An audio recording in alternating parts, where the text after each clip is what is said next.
time flies when you're having fun, and surprisingly not.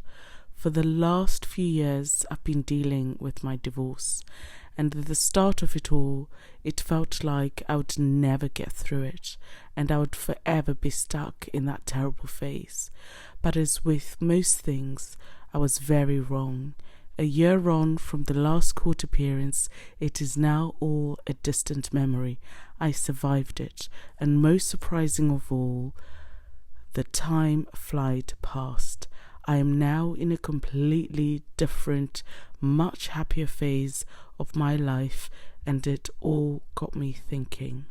Why is it that no matter how many times we go through a difficult time or phase in our lives, we forget that the next time something happens that is similar to that difficulty we've experienced, that we survived it the last time, and in fact that we are now stronger for it.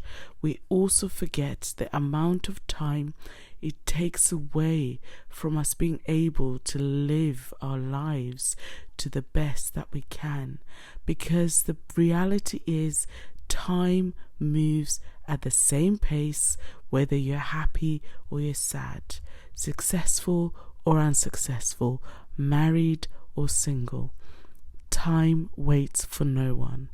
The lesson or reminder for me today was make the most of whatever situation you're in, because time waits for no one.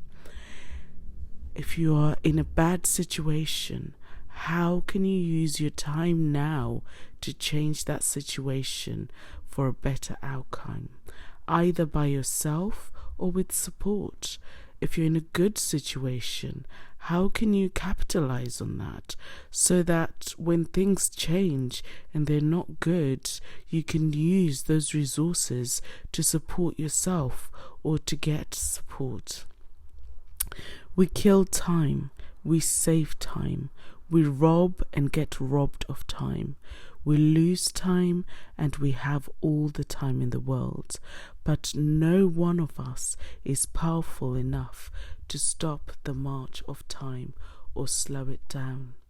Time is the most valuable thing a man can spend, so whether times are good or not so good, remember it is in your control to use your time to your advantage, or to the advantage of your health, or to the advantage of your mental health.